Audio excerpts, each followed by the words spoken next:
Assalamualaikum warahmatullahi wabarakatuh. Perkenalkan, nama saya Sania Tafrida, NIM 42010122141, sebagai mahasiswa Pendidikan Fisika Rombel 1 pada PPG Prajabatan 2022 gelombang 1.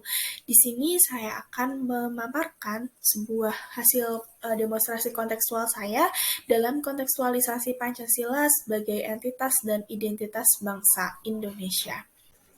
Pancasila sejatinya merupakan sebuah pedoman yang diusulkan oleh pendahulu kita, Bapak I.R. Soekarno, sebagai pedoman hidup atau falsafah hidup yang dimiliki bagi bangsa Indonesia untuk bertingkah laku sesuai dengan norma dan nilai-nilai yang terkandung di dalamnya, di mana Pancasila tersebut juga merupakan sebuah entitas dan identitas bangsa Indonesia itu sendiri.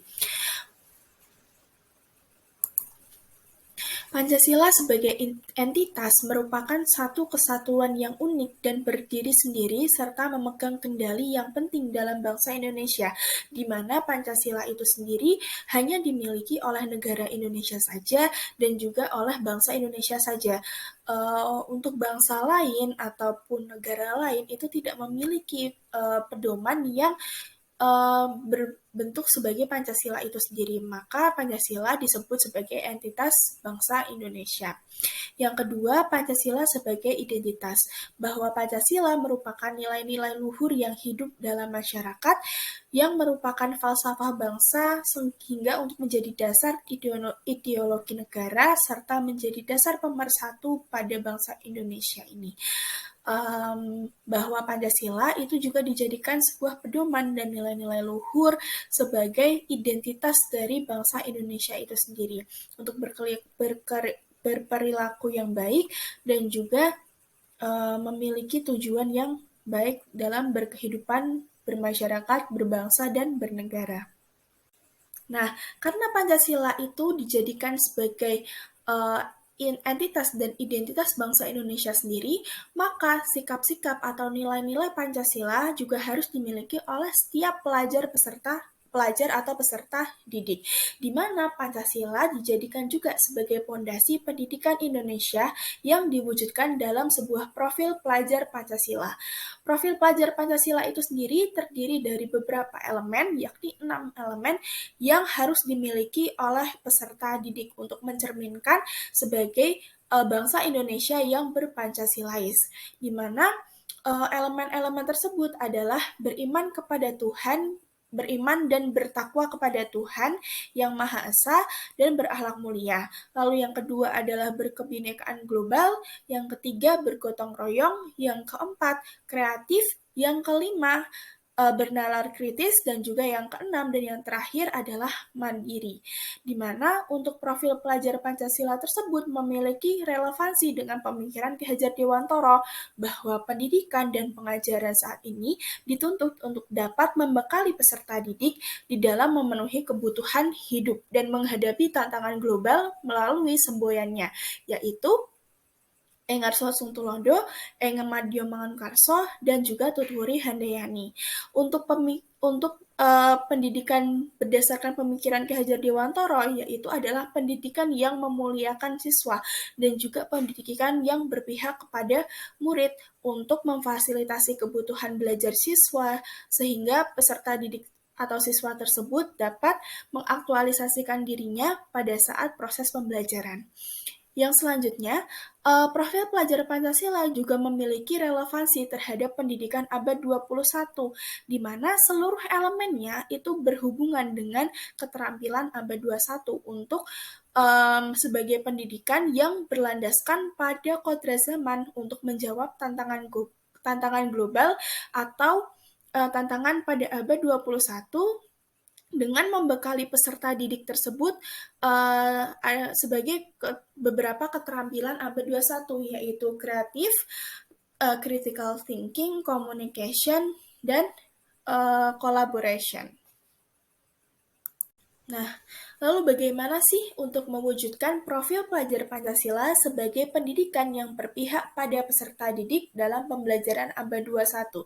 Di sini saya mengambil contoh untuk mewujudkannya yaitu pada proses pembelajaran, di mana proses pembelajaran yang pertama itu adalah berhubungan dengan pembuatan virtual simulation berbantuan Scratch pada materi, impuls, momentum, dan tumbukan.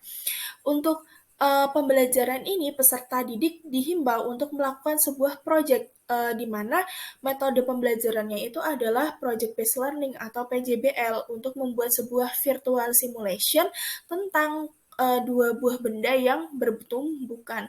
Lalu untuk dapat menampilkan uh, hasil kecepatan setelah bertumbukan tersebut.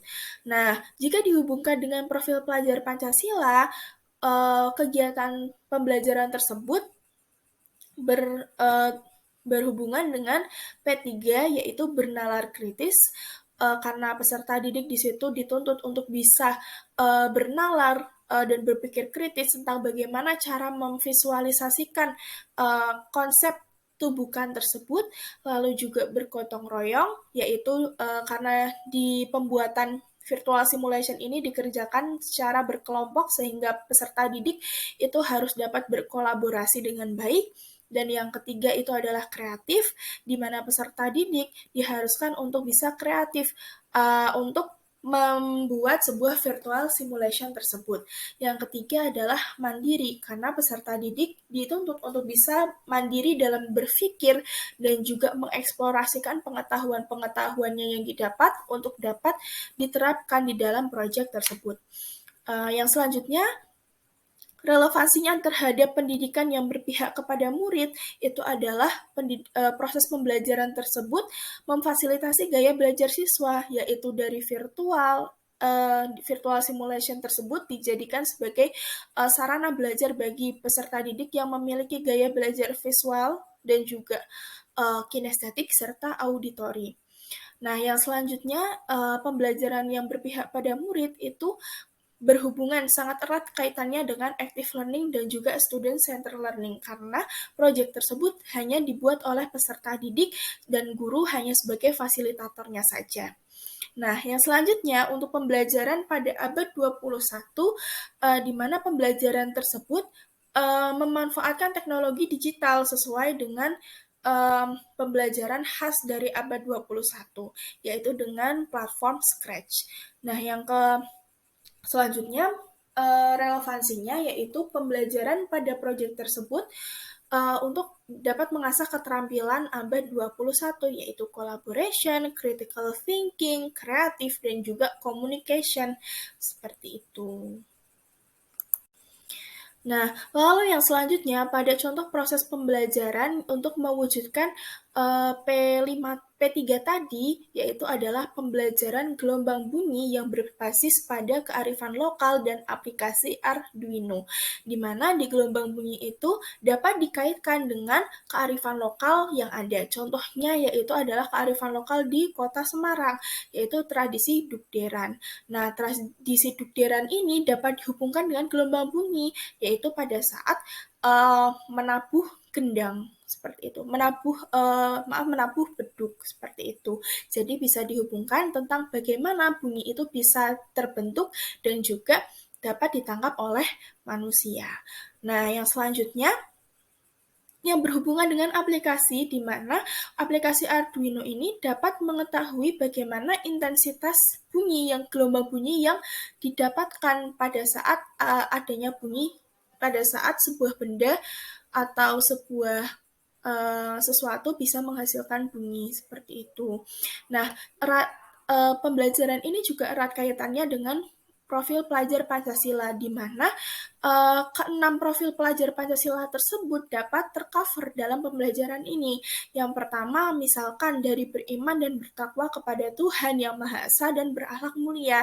Nah, di sini pada proses pembelajaran ini, peserta didik dapat diajak untuk berefleksi tentang bagaimana sesungguhnya nikmat dalam mendengar itu adalah sebuah kenikmatan yang diberikan kepada Tuhan ke kita dan kenikmatan tersebut patut untuk disyukuri. Yang selanjutnya yaitu adalah berkebinekaan global, di mana berkebinekaan global ini berhubungan dengan kearifan lokal yang dituangkan dalam proses pembelajaran gelombang bunyi. Yang selanjutnya adalah kreatif, karena peserta didik dapat mengaplikasikan bagaimana bunyi dapat didengar dengan intensitas tertentu melalui Arduino. Nah, untuk sumber bunyinya itu bebas terserah peserta didik pada saat melakukan sebuah proyek tersebut. Yang selanjutnya adalah bergotong royong karena di dalam pembelajaran ini mayoritas dilakukan secara kolaborasi kelompok. Yang yang kelima adalah bernalar kritis dan juga mandiri.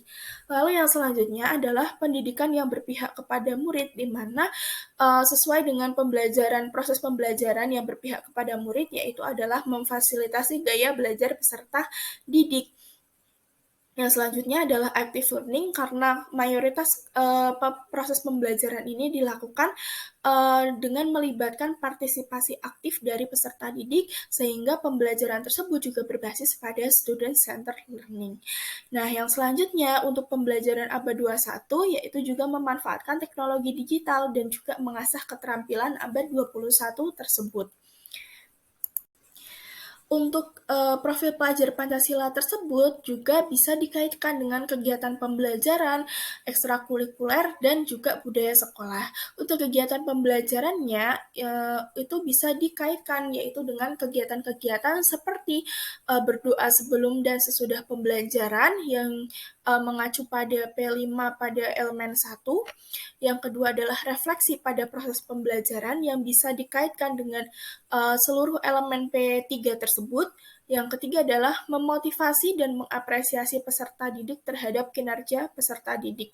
Dan yang keempat adalah kesepakatan kelas, di mana kesepakatan kelas tersebut dibuat oleh guru bersama-sama oleh peserta didik dan mencerminkan sikap P3 yang bergotong royong.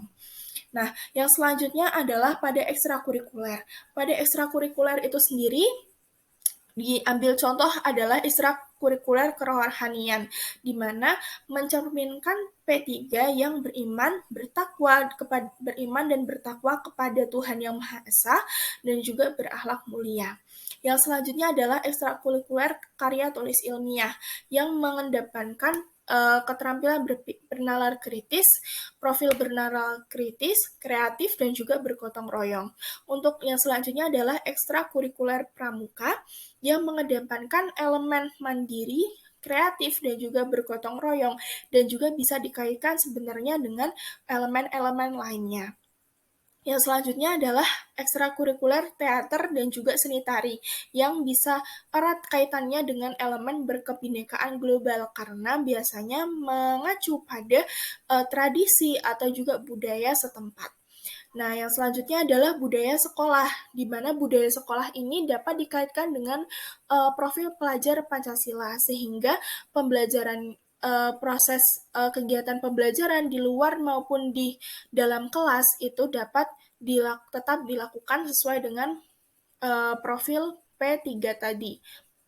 Nah, untuk budaya sekolah itu sendiri, yang pertama bisa dikaitkan dengan Jumat berbagi atau Jumat bersedekah, di mana di sini mengacu pada elemen pertama, yakni khususnya pada berakhlak mulia. Nah, yang selanjutnya adalah galang donasi bagi korban berencana, di mana di sini melatih peserta didik untuk bisa empati terhadap apa yang sedang terjadi di lingkungan sosialnya. Nah, bisa dikaitkan dengan P5 pada bagian gotong royong. Nah, yang selanjutnya adalah kegiatan Jumat Bersih sebagai implementasi dari kepedulian terhadap kondisi lingkungan di sekitarnya. Nah, di sini juga erat kaitannya dengan bergotong royong. Dan yang selanjutnya adalah program Kamis Berbudaya, seperti memakai baju adat daerah yang juga sudah dilakukan di Jawa Tengah, di mana Kamis Berbudaya itu sendiri mengangkat elemen berkebinekaan global. Nah, yang selanjutnya itu adalah program 5S, yaitu senyum, salam, sopan, dan santun yang bisa diterapkan sebagai budaya sekolah untuk implementasi dari elemen P3 tadi, yaitu elemen untuk berakhlak mulia.